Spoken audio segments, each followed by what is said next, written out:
we're able to observe our own thinking. So you can. And the best way to get good at that, I think, is to whatever your belief is.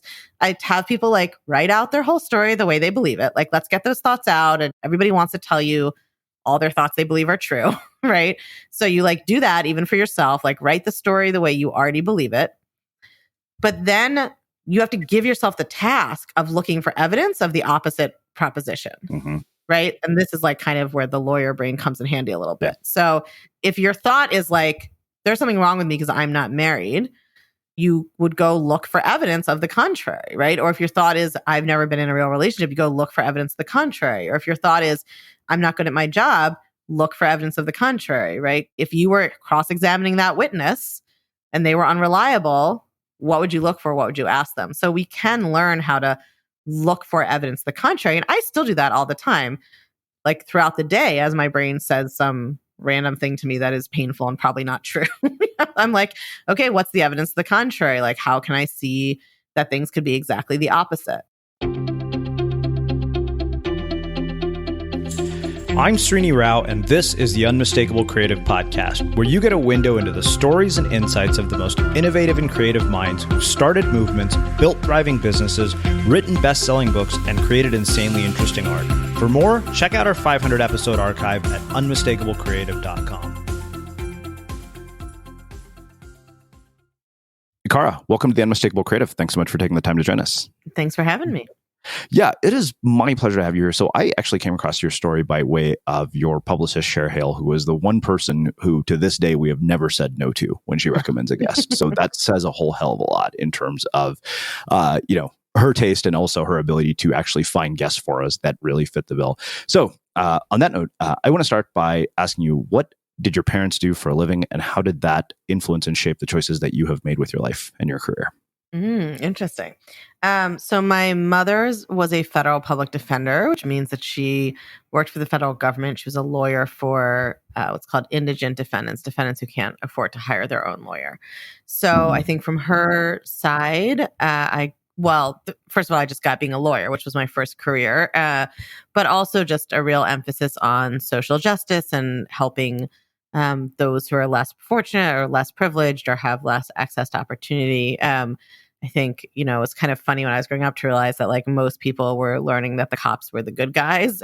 In my family, we were learning like, don't trust the cops because she saw, so much firsthand before it was as big of a topic in most white privileged circles, the, abuses of power against poor people and people of color in the legal system. So, and she came from a family of doctors, just a kind of emphasis on learning and social justice and service.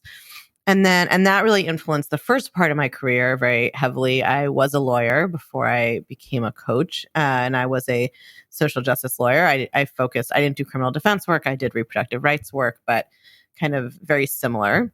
And I think that emphasis on, even though I'm no longer a lawyer, that emphasis on service obviously still informs my work. And I think learning early on to kind of question authority and question what we're taught. And then my father actually is a rare book and photography dealer. And that didn't seem as relevant to me when I was in my legal career. I didn't really identify with his work as much in the first couple of decades of my life. But then, of course, I decided to leave my career I had been a reproductive rights lawyer, and then I became a legal academic. So I was, on the path to becoming a law professor, and I decided to jump ship and become a life coach, as one does. And so I started, and even when I first did that, I still didn't think of myself as a business person. But over the first couple of years of being a coach and starting my business, I did a lot of work to kind of identify as an entrepreneur and change my thoughts about creating value and making money. And then it sort of turned out that a lot of the lectures my father had given me growing up that I had maybe rolled my eyes at about what creates value and what creates a market and how to think about pricing and selling services and really just how to think about money and the creation of money and what to do with it in general, all of that became much more relevant for me. No. So I think, they've both impacted it in different ways. And interestingly, my father had a kind of similar career progression to me, which is that he went to law school, but then he never practiced, but he worked in kind of his family business, which was real estate development, for a few years and really didn't like it. And then did what seemed like this crazy thing of kind of quitting that to start his own, rare book business, which did not sound like a, sensible plan to his family at the time. So, when I look at the overarching narrative, like we actually both went through a similar process of doing what was kind of more expected and more traditional in our family. And then in our kind of early to mid 30s, having a like screeching halt moment and creating a whole new and different thing that was more creative, more entrepreneurial, more risky, and kind of more in line with what we wanted to do in the world. Yeah. Did they encourage any particular career paths for you? Like, was there any sort of, hey, you should go be a lawyer? Oh, yeah. You could be a lawyer, a doctor, or a professor. Those were like the three options. I mean, that sounds like the Indian kid narrative as well. So yeah, it's just the Jewish family, which is also, but it's so hilarious because my father had jilted that to be an entrepreneur, And so when I quit to become a life coach, they were understandably kind of concerned. I finally had to say to my father, like, does anything about my story sound familiar to you? Like, do you see any parallels here? I mean, even down to the idea that we both, we moved to California for 6 months when I was like 6 because he apprenticed to this rare book dealer out there. And my teacher and coach also lived in California. So I was like, even down to the fact that we both found some strange person in California to go learn from for this new career, like it's very parallel. But, for your kids, you always want the like safe, secure route. Yeah. So one thing that, I know from having read your About page, what's interesting is you mentioned earlier, you're taught to question authority. And the funny thing is you went to Yale, as an undergrad, you got a JD from Harvard. And you also mentioned privilege. So I wonder how you think about education in the wake of kind of, what we've seen in terms of the college admission scandal, student loan debt, and all of these things, particularly as somebody who was educated at one of these schools that, was involved in a scandal like this. I guess I'd like to ask you to be more specific. What do you mean? What do I think about education? I mean, I guess the thing is that, as somebody who has, graduated from one of these sort of top-notch schools, right? How do you look at the value of education now in the wake of sort of the last, 5 to 6 years? I mean, like I said, rising cost of tuition, you see this like massive scandal. And I think that the one thing that became, super apparent to me was that, wow, I really do have, I've lived my life from a place of privilege. My dad is a college professor. There was no question as to whether we were ever going to go to college. And so I wonder, in your opinion, one, does traditional education, particularly because you've kind of now gone this sort of opposite route, like what is the role of it, I guess, is really, and the value? Well, I think that depends a lot. I guess there's two things I would say. One is I do think there's an overemphasis on everybody, going into $200,000 worth of debt to get a liberal arts degree, right? So we have like too many college graduates who can't get jobs. And then we have national shortages or scarcities in pretty well-paying jobs you don't need a 4-year degree for, like, I think in nursing you can still get an associate's degree in nursing, or like even being a plumber. There's like a lot of trades. We've like lost, I think, the value of some of those trades because of the narrative that everybody should go to college. So I for sure don't think that everyone needs to go to get a 4-year liberal arts education. I think it depends a lot on, what you want to do in your life. And I don't think kind of valorizing that over everything else makes sense or is helpful. I also think that, what I felt like when I discovered that everything I teach now, basically that like your thoughts cause your feelings, that you can learn how to process your emotions, and like you can learn emotional regulation skills, and you can learn sort of critical thinking about your own mind. Like these are all tools and skills that I don't feel like are really taught in most schools at all. It doesn't matter how fancy or not fancy the school is. And so it's like we're learning, trigonometry and not this. Now, maybe trigonometry teaches us to think in a certain way that is helpful later in life, even if we're not literally doing trigonometry. But I think there's a big gap in every form of education. Forget college, like first grade education. Yeah. Most people, I mean, it's like we assume that people are going to learn their kind of life and human skills at home, but most people's parents don't know them either. So most people aren't. And I think like a lot of the kind of suffering and stress and problems in the world would be solved if people had better abilities to, go through their own experience, process their own emotions, be able to choose how they want to think about things. We would have less kind of chronic and persistent mental illness and anxiety and trauma and all of those things. So that's, I guess, two. And then I guess the third thing I would say is just from my experience, like, I do think there is still a role for higher education, of course. And I think that the kind of coach that I am would not have been possible without the education I had. Now, it didn't have to be at Harvard or Yale, but learning how to, I am part of the reason that I am as good a coach as I am is actually because of law school and having gone through the process of learning to think extremely logically and critically and spot the flaws in people's arguments and chains of reasoning. Because what I find is that most people, it's not that people are irrational exactly. It's like there's a set of there's like a set of rational tools sort of that people are using in their thoughts, but they either have a premise that is irrational. So they're like reasoning from a flawed premise, like I'm unlovable. Like if that's your premise and you are going to interpret everything to match that and it's all going to look very reasonable to you, or they are making one of a couple of predictable errors in their thinking that like they are conflating correlation with causation, or they are ignoring cognitive bias, or they are whatever they're doing, it's like spottable. I can see it from the outside because I'm trained to look for the parts in an argument. Like your brain is basically constantly constructing an argument for you about what reality is, right? Because you're hallucinating pretty much most of the time is the neurology. Like you're making it all up, your own experience. And so your brain is constantly like painting a portrait for you and using human reason, using critical thinking or what it thinks is critical thinking to tell you what's happening in the world. And so having gone through that very specific training of law school, I actually think is part of what makes me a great coach for people who are highly analytical, highly verbal, highly rational or irrational, but who are very kind of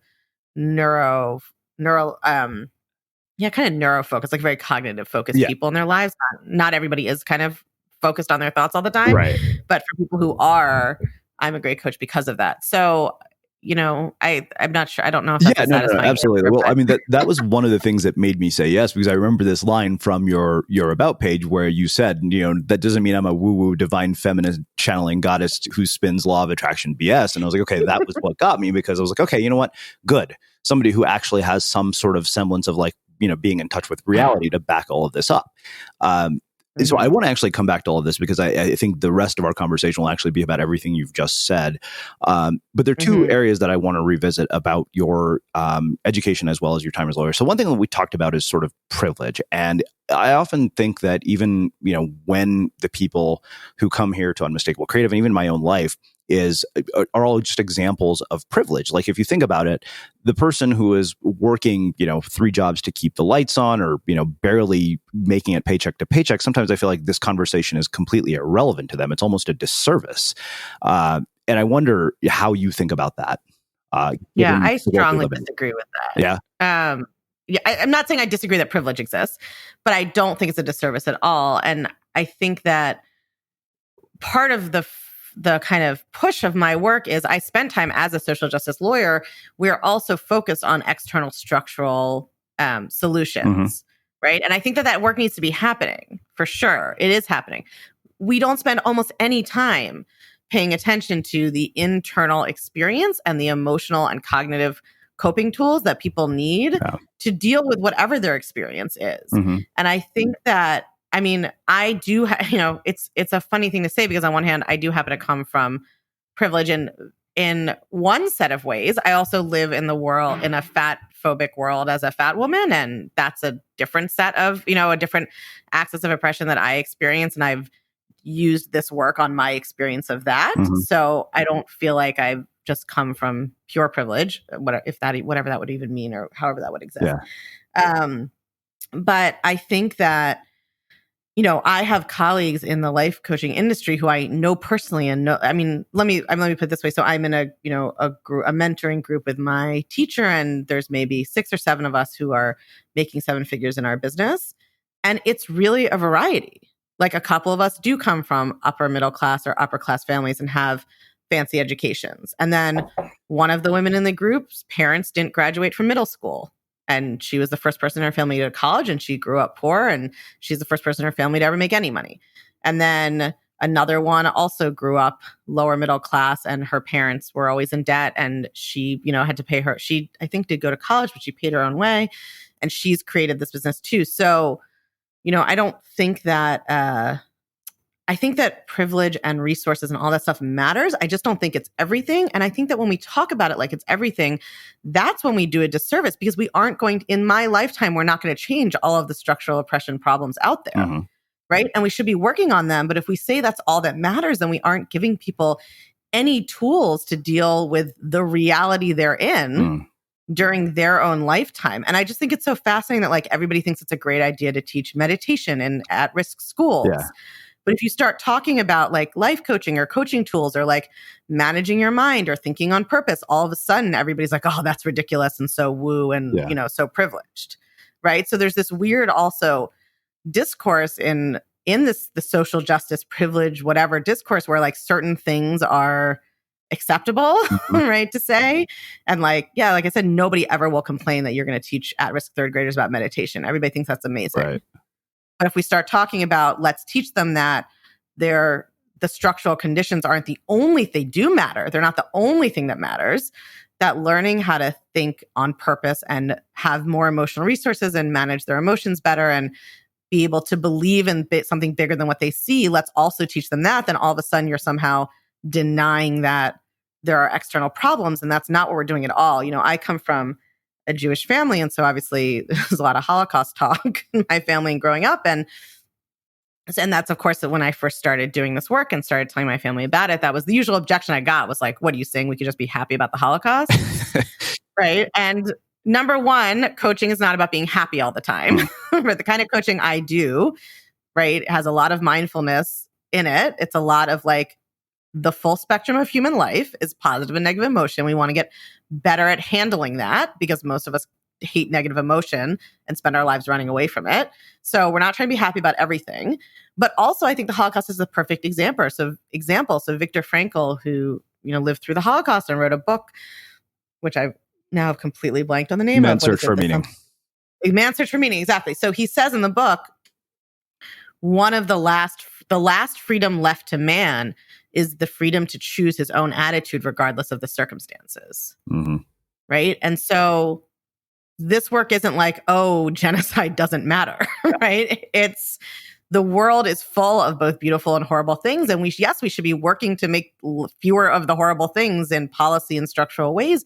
But also we are all going to experience some kind of suffering and obstacle and challenge. And we should all have the tools to make our own meaning in life and believe that we can have an experience more than maybe what we saw around us or grew up with or was modeled for us or is happening politically or whatever it is. Like the human ability to persevere and believe and achieve and thrive under adverse circumstances is the most, I think, sacred thing about us. And so to tell someone, well, because you have 3 jobs or because you experience discrimination, we're not going to even talk about this stuff, to me is a much bigger disservice. One of my favorite ways to spread the message of our mission here at the Unmistakable Creative is through speaking. In the last 2 years, I've delivered keynotes and workshops to professional associations, large companies like Citibank and Meredith Corp, and even small ones on how creativity can lead to better working environments, fuel innovation, and increase the bottom line. So if you think I'd be a fit for your upcoming event and want to learn more, visit speaking.unmistakablecreative.com and get in touch. Again, that's speaking.unmistakablecreative.com. So I want to talk briefly about your time as a reproductive rights lawyer. How has that work shaped and influenced the work that you do today? Well, I think on one level, just a continuation of like legal training and thinking. Before I now work basically with women on confidence and kind of figuring out in specific the ways that socialization and patriarchy and, racism and classism, whatever else, impact the way that they think about themselves and their lives, and learning how to, start the process of taking that power back within our own minds, not just outside of ourselves. So, but I started with lawyers. I coached lawyers for the first year. And so I think, litigating definitely, like any lawyer job, was a window into, it's almost kind of it. I think that one of the reasons that I am such a firm believer that we can change the way that we think is, I mean, obviously I've done it to myself, but law school is such a like intense process of coming in with one kind of brain and leaving with another that a lot of people don't experience. Yeah. Like you really get taught how to think in a completely different way over the course of 3 years, which is not a very long time. And then to see how much that infects the way that people think about their whole lives, because you only have one brain. So if you train it to think a certain way, that's what it does. So I definitely saw that in litigation and just sort of had the opportunity to watch like, oh, wow, like why is litigation so horrible? Like, why are people so stressed out? What's going on? Is it really the job? Seeing how they were trained to think. But then I think the second part is really what I have been talking about in the last, maybe 10 minutes, which is I spent 10, 15 years working on external structural solutions to inequality or to oppression. And I think that those are important and they need to be done. But one of the things that I observed in doing that work was that it doesn't, changing the circumstance outside of us does not change how we feel inside. And I think like we see that on every level, like in people's personal lives, it's very easy to see. And most of my clients have all been like, okay, well, if I just get into a good school, I'm going to feel good about myself. If I just get this job, I'm going to feel good about myself. If I just get married, I'm going to feel good about myself. If I just have kids, it's like always this next external thing. If I just lose weight, I'm going to feel good about myself. If I just get plastic surgery, I'm going to feel good about myself. Like people are always chasing these external things that they think will finally make them happy. And that doesn't work. And we can see that on a personal level. And I think most people, if pressed, can think about that in their own lives and see how that has happened. We've gotten something we really wanted, and then we have like a 2-week high, right? And then we're like back to our old thought patterns. But I don't think that we have really thought about what that means for structural and policy work, which is that I do think we should keep trying to change those external circumstances in that way. But if we don't teach people, like if you are raised to think that men are smarter than women, and so you're not smart enough as a woman, we can institute a quota on corporate boards or whatever, right? But it's not gonna that external change is not gonna change what's inside your brain. We have to do both, and so I think working in being a litigator and seeing that, and seeing how people. Social justice, legal work has such a high dropout rate over time, such a high burnout rate, because people are so stressed out and they don't have any tools to manage their anxiety and their distress. And so I think it was kind of an education in seeing how even if we won a case, like even if we change something, everybody feels good for like a week or two. And then they feel terrible again because their brain is still thinking the same thoughts. And so it just was kind of really, I think, drove home for me. Yeah, I think that. And on a personal level, I ended up feeling like, and one of the reasons that I changed careers was that I was I had like some modicum of talent as a lawyer. And I think that I was doing good work, even as an academic, and I was successful in those fields. But I just never felt, especially in litigation, I just didn't feel like, I didn't think that it mattered that it was me doing it. Like, I didn't think I was contributing something incredibly specific that no one else could do. As a litigator, definitely not. As a academic, maybe a little more, because no one's going to have like the exact confluence of ideas I would have. But I didn't think that I was like providing some brilliant breakthrough that the legal academy or the world really needed that someone else couldn't do. And in this work, I feel like I am. I feel like nobody else is talking about this work in the way that I am, and no one else is teaching it the way that I am. And it's something that the world needs. And, that might sound a little grandiose, but you kind of have to be when you have a big mission. So I don't know about you, but vacuuming is not one of those things that I ever look forward to doing. But as you know, your environment has a huge impact on your creativity. So I still like it to be clean wherever I'm living and working.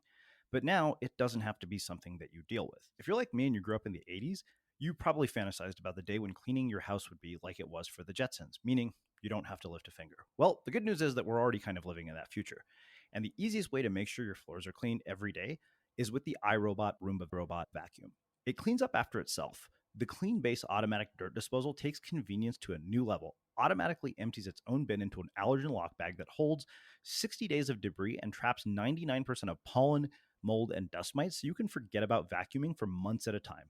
Let the Roomba clean for you instead. It learns your home, finds dirt, and empties itself on its own. It's got powerful cleaning performance made effortless.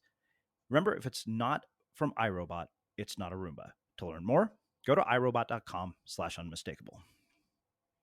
Yeah. Well, So let's get into specifics. I think that you mentioned earlier, sort of being overweight, and so one of the things you mentioned on your website about the two things that get in the way are social conditioning and self-critical talk. And if you look at our social conditioning, particularly around what is success, what is beauty, right? Beauty is Cindy Crawford on the cover of a magazine. Success is Ferraris and McMansions. And we're all made to feel, and this is something that one of our podcast guests, this guy Will Storrs, said. He said, we live in a world where everything on display kind of teaches us that if you're not Beyonce, Oprah, or Steve Jobs, then you're failing. Like that is our sort of self-talk that is really reinforced by the media around us. So let's talk about this idea of retraining your mind, but I want to look at it through sort of your lawyer lens that you were referring to at the very beginning of our conversation, where you talked about perspective and premise and constructing arguments. So can you walk us through how you undid the social conditioning and self-critical talk in your own life to deal with your own insecurities, and then let's talk about how other people can apply it to theirs. Yeah, I mean that's a huge. I've worked on so many different areas. But let's take your. I don't tend personally to use the word overweight because it implies that there's sort of a correct weight a person should be. But as a fat woman, right, we are. It's a perfect example of a place where there's actual human variety, right? Like if you walk down the street, especially if you live someplace diverse like New York, like I do, it's like going to the dog park and thinking all the dogs should look exactly alike, right? Like there's obviously a huge variety in what humans look like. On the streets of New York, there's people who are like 4'5" and 8 foot tall, right? And people of like every color and every features and every weight from 90 pounds to 400 pounds. Like people are all over the place. And the truth is that people are obviously sexually attracted to other people who are all over the place, right? There's a huge variety. So we have this real life variety, but then we have the media that holds up just like this one specific thing, right? Which is like being like tall, thin, white, and able-bodied, which is a very minute, vanishing percentage of the population. Although, I live around the corner from a building that's full of models, literally. It's where they put up all the like teenage models. So in my neighborhood, it's a little higher.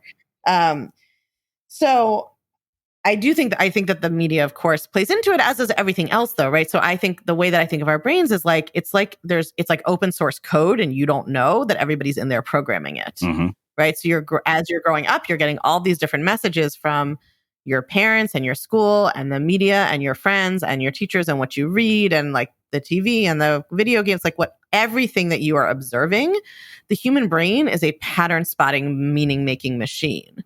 Right. And so you're constantly observing stuff and formulating stories and being taught what to think and then looking for more evidence of it. And then it all gets internalized. And part of the problem is that it comes out as your own voice in your head. So if my brain said to me in like a male TV announcer voice, like only thin people are beautiful or something, right? Like on the 6 o'clock news, I would be like, oh, that's not my thought. Like that's weird. But it comes out as my voice saying like, no one's going to love you if you look like that. That's what everybody experiences. They absorb all of this messaging and conditioning, and then it comes out in our own thoughts. It sounds like our own voice. We think it must be true because we're thinking it.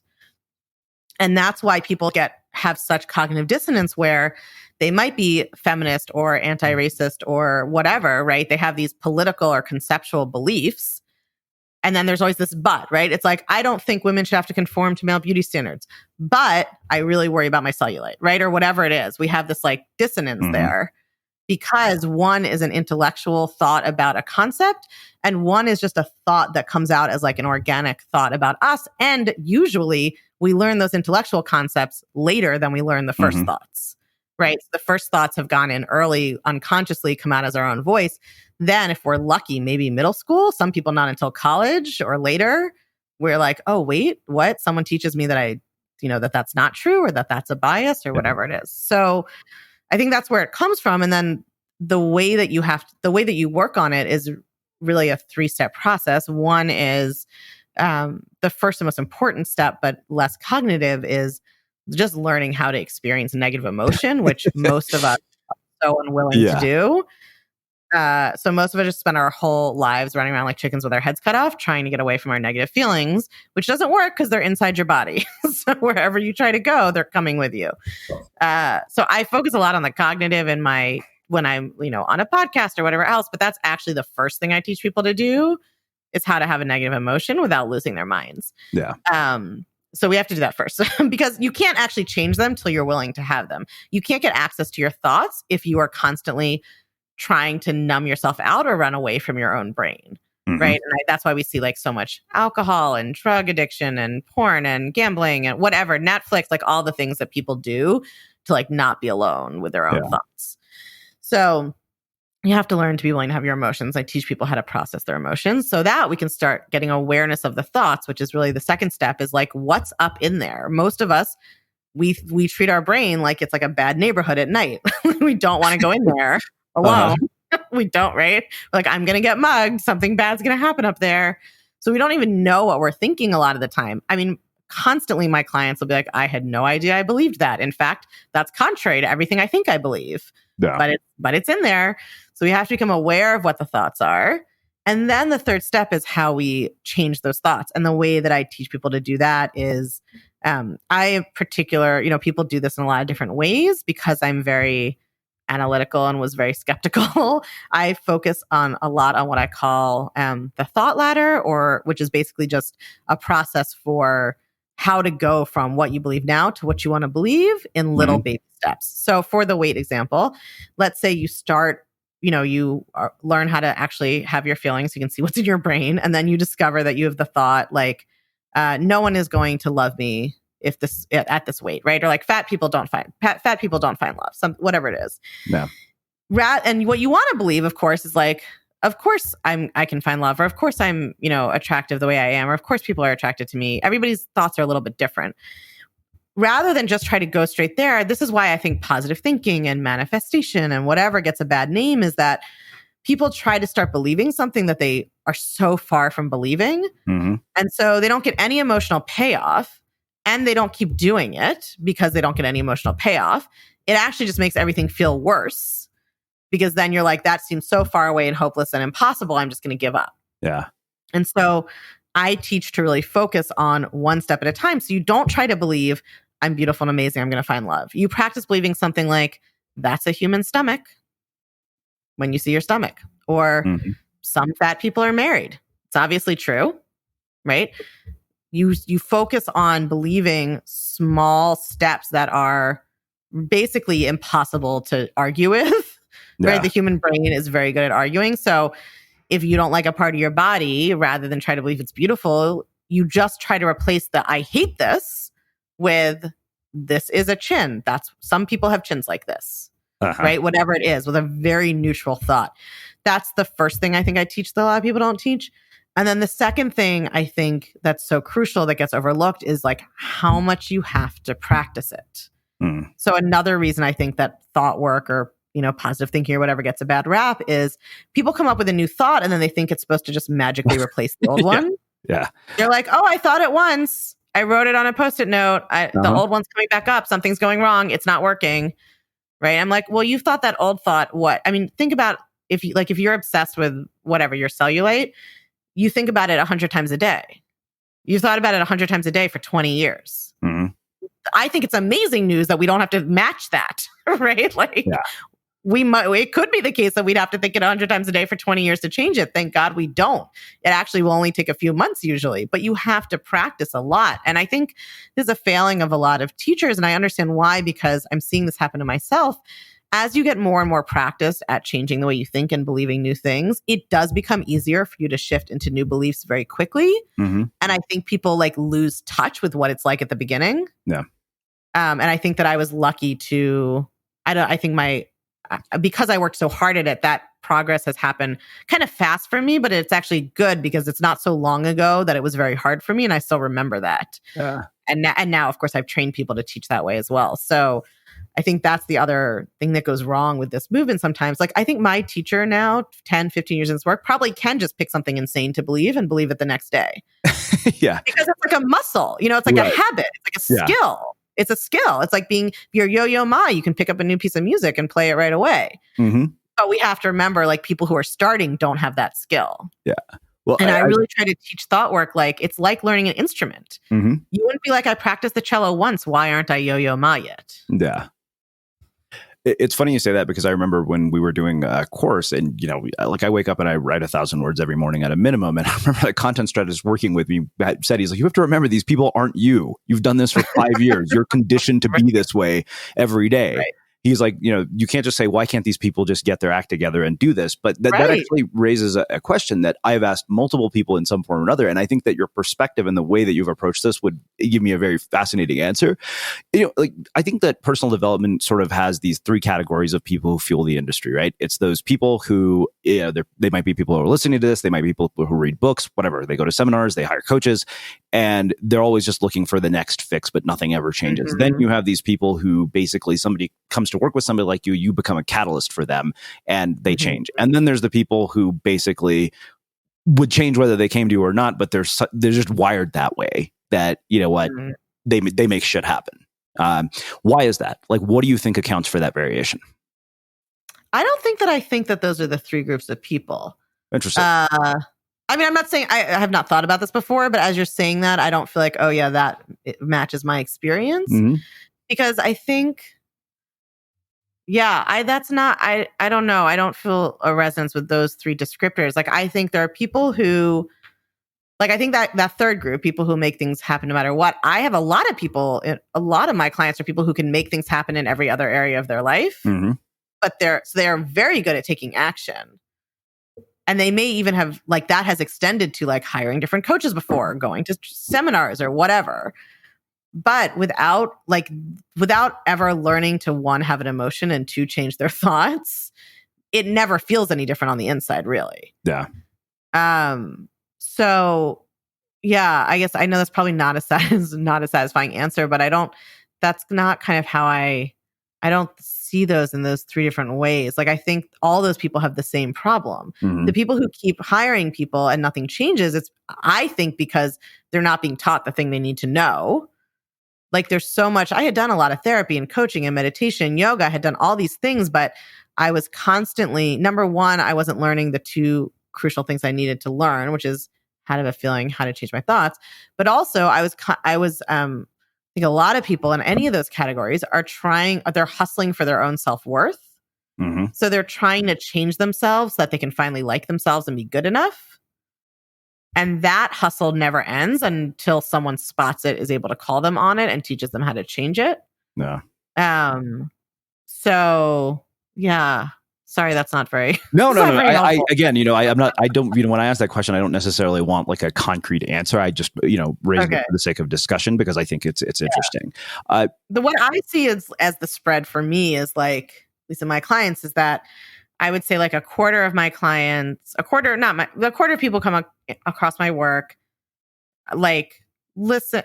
Well, I guess even clients, they liked it enough to pay for it, but they basically don't do anything, mm-hmm. not because they have some kind of character flaw. I think what happens is those are the people who are unable to tolerate discomfort and overcome their own perfectionism enough to suck at something. Yeah. So they want it to be the perfect solution. They listen to the podcast, that resonates. They think I can help them. They sign up with me, but then they just are not able to get over that first hump of not doing it perfectly and all of their shame about that. And so those people just sort of disappear. Mm-hmm. And then I would say there's like 50% of people who find the work useful, and it maybe even really changes things for them in like one or two areas of their life, but they've sort of cabined it in their brain. It's like, this was really helpful for my body image, but obviously my mother needs to be different, right? It's like, they're like, it applies to like these three things, but then they keep some other stuff in their life that they don't ever apply it to. Mm-hmm. And they just like try to, like, they just believe those are different. So I think those people, it's like, it helps them. It's an additional tool in their toolbox. Often those are the people who like do the program and they're like, okay, I'm good. Like, I've learned these tools. I'm going to add them to everything else I've learned. I'm going to use them sometimes, like, on with my life. Yeah. And then there's a quarter of people who, like me, I think, drink the Kool-Aid, or like become the true believers, which sounds weirdly cultish, but I just mean, like, for me, once I learned this, it was like, when I learned that my thoughts are creating my feelings and I can change them, and not everything I think is true. It was like going through the looking glass. Mm. There was like no way back. There was no way to unknow that I was creating my whole experience of reality in my own head. And even the areas that I didn't work on right away, or even if there's still ones I haven't worked on, I can't unknow that. And it changed everything about how I look at and live my life. So that's kind of the spread I see, is like the quarter of people whose perfectionism is so crippling that they're not able to do it. They just can't tolerate it. And right now, at least, like maybe in 3 years, one of them will be, they might be like, wait, what was that thing that lady taught me? Like, what if I have a feeling? And then that 50% that are like, this is helpful, it's nice. And then that quarter that are just like, oh my God, like the whole world is different now. Hey, it's Srini. I hope you're liking this episode of the Unmistakable Creative. Did you know that every Sunday, our community manager, Melina, sends out 10 key takeaways from episodes like this one? All you have to do to receive it is sign up for our newsletter. Just visit unmistakablecreative.com/newsletter and you'll get them delivered right to your inbox. Again, that's unmistakablecreative.com/newsletter. So, you were talking earlier about cognitive biases and sort of, uncovering beliefs in people they didn't even know they have. So I think that to me, when I look at what you've learned from law school, and you said, sort of the way your brain is trained to look at arguments, I want to walk this through another example. So let's say, example, in my life, something is wrong with me because I'm Indian, 41 and single. My sister just got married. This is a problem according to the culture I grew up in. I'm a flight risk. So, I need that. Where are you going to fly to? Well, I needed an example to frame it. So let's just, that's the first thing that comes to mind. I mean, I'm sure there are others that are better, but let's just use the default belief of something is wrong with me, because that's probably more applicable to other people. Yeah. Yeah, every human has that belief for sure. Yeah. So when you look at it through this lens of, as a lawyer who says, okay, this is an argument, how do we use what you've just taught us in that context? Like and what are the cognitive biases and those things that get in our way? I realize I just asked you like 3 questions in one. No, it's fine. So it depends. Like if, there's a difference between like, how would I coach you? How would I have you coach yourself? But I actually, most people come in and they're like, well, yeah, I think something's wrong with me, my self-esteem, whatever it is. And I usually recommend not trying to coach at that very abstract level. Because the truth is, everybody thinks there's something wrong with them, and it's such a huge belief. So I would totally zero in on like, okay, let's talk about this thing with your sister, right? Like, okay, it's because you're 41 and single and Indian and unmarried. And then I would want to like even break that down. Like, which of those things really matters? Would it be okay if you were 31? Would it be okay if you weren't Indian? Would it be okay? No. Like, even if you're 31, it wouldn't be okay. Because people lump all this stuff together. Yeah. And sometimes it turns out that there's actually only one thing in there that's actually causing the thought problem, not everything. Yeah. Like it'll turn out, I'm not saying this is for you, but it'll turn out that somebody will be like, oh, it is because I'm 41. If I was 38, it would be okay. Right. Or someone will be like, oh, it actually has nothing to do with being Indian. I think, if I try to imagine if I weren't, but I was still 41, that's really my problem. So we like would just kind of play with like what in this thought, in this little cluster of thoughts is the right. And we would just pick one. Sometimes there's multiples. You always just want to pick one just to work with. And so let's say it turned out that this hypothetical person was like, oh, I really think it's my age. Like my cousin's 38 and I don't think there's anything wrong with them. But it turns out I think that if you're over 40 and not married, that's how we know there's something wrong with you. Yeah. And then I would, depending on the client, there's a lot of different techniques, but one thing I might do is ask them to name a bunch of people who are over 40 who aren't married. And what do they think about them? Right. I would probably dig in a little more into like, why is that a problem? Like there's something wrong with you is kind of vague, right? Like, what does it mean? A lot of people have a secret thing they think is the problem, right? So they'll say something vague like that. But when you start to dig in, it's like, so what is the thing that's wrong with you? It'll be like, it can be something so random, right? It might be like, I'm unlovable, or it might be like because I snore. Like you really don't know. Right. And you can't assume. People's brains are just hilarious and creative. So you have to like figure out. So I mean, if I was going to like narrate what I'm doing in a conceptual way, it's like, I would start, we want to start like, I think of it like a knot, and like, we want to start pulling all these threads loose, get them all laid out in front of us. Like, let's say it's like 10 threads tied up in a knot. Yeah. Get them all laid out in front of us. And that's like our 10 thoughts we've got about the situation. And then we're going to pick one to work on. And we're going to like see how that thought feels in your body when you're thinking it, like teach you how to be willing to have that emotion. And then we would want to work on a thought to replace it. So depending on what the problem was, we might end up wanting to have you want to practice thinking something like, lots of people over 40 aren't married, or I've chosen. I mean, the thing with the not being married, not being in a relationship, I always think is fascinating because it is always the case that if the person's number one priority in life was being married or in a relationship, they couldn't. They're not. Yeah. Yeah. right? Like we could all get married if that was the only thing we cared about. Yeah, right. that is true. It's always a situation of having certain priorities and choices. Mm-hmm. And so often a lot of the work I do is helping people recognize and take ownership of that. It doesn't mean you don't want to change those in the future, maybe, but switching from like, I'm this victim, there's something wrong with me, this happened to me. Mm-hmm. Like, no, it's not that no one would marry me. Yeah. It's that I have decided I only want this kind of relationship and my career is more important, whatever choices I've made along the way that have created this for me. So taking back some of that power. So those are just like a couple of different ways of working on it. But if somebody at home is like, wants to do this on their own, the basic thing you can do is write down your thoughts about the situation, pick one thought in there. And when I say one thought, I don't mean 7 thoughts with semicolons in between them. I mean literally one phrase. Yeah. Like it should be one phrase. And then looking at it and brainstorming. And this part is uncomfortable when you first start because you haven't done it before. So that's okay. It is a skill you don't have, right? People will always say to me like, well, I don't know what else I could think. And I'm like, yeah, of course, because you literally haven't tried until 2 seconds ago. Right. And you've been thinking this other thought this whole time. So it's going to be uncomfortable for a minute while you try to brainstorm something new to think. But like, let's try, right? Brainstorming something a little less negative, a little neutral. You're not going for feeling amazing. You're going for like the negative feeling in your body when you think there's something wrong with me because I'm not married. You're looking for a thought that helps that lift like 10%. You're not looking for your body to suddenly feel amazing. Yeah. Well, I have a podcast episode called The Thought Ladder that people can go listen to that talks them through it. Okay, cool. I appreciate that more than you can imagine. I like the fact that this is all based on real incremental change. You're not asking people to do things that sound ridiculous or unrealistic. But in talking to you, one of the sense I get is that one of our cognitive biases is that we tend to make these like broad generalizations. You take this one experience and you basically make it, I think, universal, right? You have like a bad breakup or something and it's like, oh, I'm unlovable or whatever it is. So I guess, I wonder, what are the other cognitive biases that you come across? And given that they're cognitive biases, is there any way that we can avoid our own cognitive biases?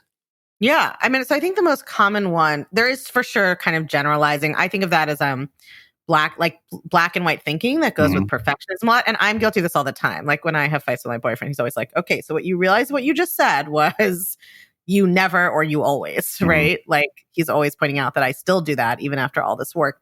Although I'm a lot better at it now.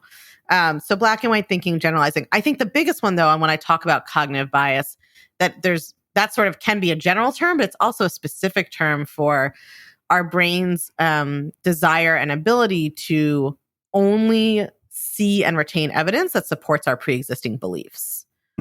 So you would be astounded how many people come to me and are like, well, I've just never been in a real relationship because I'm unlovable. And then when I make them write their romantic history, they've had like 7 partners.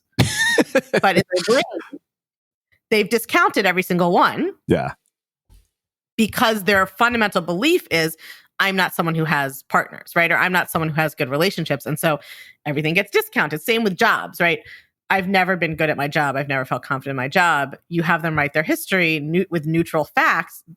They've like won a Nobel Prize. Like it's really astounding. And there's a famous experiment, which I myself have done before I knew about this work. And actually, I watched it in law school and I was victim to it like anyone else, where you show people a video and you ask them to count it's a basketball team passing a basketball all around, very quickly. And you ask them to count the number of passes. And so they do, and they think that's what they're doing. And at the end, you ask them if anything else happened, and nobody else saw anything. But if you watch the video again without counting, you see that literally a man in a gorilla suit walks through the video. And your brain literally siphons it out. It's just like most of us can't see our own nose. Your brain, you do see your own nose. Your brain filters that out of the visual representation of your visual field. Your brain is like, we think that we are observing reality. We are not. Our brain is, if you really get into the neuroscience, there's an amazing TED Talk that's called something like, I forget what it is. It's basically just like you're hallucinating all the time. Yeah. That's what your brain is doing. And so when cognitive bias is active, you have a thought. People think when I describe it that like they'd be conscious of it. It's like, your brain's not even showing you the rest of the evidence. It literally filters it out. But what is amazing about the human brain, the reason that like meditation or philosophy or self-development is possible, is that, and who knows why, we are somehow able to observe our own consciousness, right? That's like the watcher, they call it a meditation. Like we are, and obviously, like self-help people now didn't invent this. People have been talking about it for millennia. Yeah. We're able to observe our own thinking. So you can, and the best way to get good at that, I think, is to whatever your belief is. I have people like write out their whole story the way they believe it. Like, let's get those thoughts out. And, everybody wants to tell you all their thoughts they believe are true, right? So you like do that even for yourself, like write the story the way you already believe it. But then you have to give yourself the task of looking for evidence of the opposite proposition, right? And this is like kind of where the lawyer brain comes in handy a little bit. So if your thought is like people who, there's something wrong with me because I'm not married, you would go look for evidence of the contrary, right? Or if your thought is, I've never been in a real relationship, you go look for evidence of the contrary. Or if your thought is, I'm not good at my job, look for evidence of the contrary, right? Go, like, if you were cross-examining that witness and they were unreliable, what would you look for? What would you ask them? So we can learn how to look for evidence of the contrary. And I still do that all the time, like throughout the day, as my brain says some random thing to me that is painful and probably not true. I'm like, okay, what's the evidence of the contrary? Like, how can I see that things could be exactly the opposite? Wow. So yeah, you can train yourself to do it, and it really will blow your mind how much shit you think is true. Yeah. Turns out to not be at all. Wow. Well, this has been amazing. I can see why Cher referred you. I love this because it's so practical. Like I can put it to use immediately. To me, that is one of my favorite things. And you also have given us a lot to think about. So I want to finish with one final question, which is how we finish all of our interviews at the Unmistakable Creative. What do you think it is that makes somebody or something unmistakable? That's a great question. What do I think makes someone unmistakable? I think it's authenticity and self-acceptance. I really do. I think about this a lot. Like, why have I been successful very quickly in this industry? Like, why do people like a lot of people are teaching the same things, right? In different ways. Like, why is my teaching drawing people where some other people's isn't? And I really don't think it's like, oh, well, you went to a fancy school, or like you're so good at explaining things, or, your hair is nice, whatever the explanations might be, right? Certainly not like because you're a size 2 blonde. I really think it's that, like, I am always my best first client. I have done all the work on myself. You can't fake that. And I think the reason that like my teaching resonates with people, and which is my form of creativity, right? Like how I write and think about this work and how I develop the work past what I was taught. I think that it resonates because it's so real and true. It is exactly what's happening in my brain. Being willing to do the work on myself and be authentic about where I am, what I have figured out, where I don't have it figured out. Like all of that comes from having been willing to do the deep work on self-acceptance. Like if you truly accept yourself, there's nothing you're not willing to share, and there's nothing you're not willing to talk about, and there's nothing you're not willing to teach. And I think that's what sets probably creativity in any realm apart, is like that no holding back is what I think draws people to anything. Amazing. Well, I can't thank you enough for taking the time to join us and sharing your insights and your wisdom with our listeners. Where can people find out more about you, your work, and everything else that you're up to? Yeah, it's been a blast. I have my own podcast. So if anything here, tipped your fancy. I don't think that's a word. Piqued your fancy. There we go. It's called Unfuck Your Brain for obvious reasons. You can find it wherever you find podcasts. And I think that's really the best place to connect with me. Awesome. And for everybody listening, we will wrap the show with that. Thank you for listening to this episode of the Unmistakable Creative Podcast. While you were listening, were there any moments you found fascinating, inspiring, instructive, maybe even heartwarming? Can you think of anyone, a friend or a family member who would appreciate this moment? If so, take a second and share today's episode with that one person, because good ideas and messages are meant to be shared.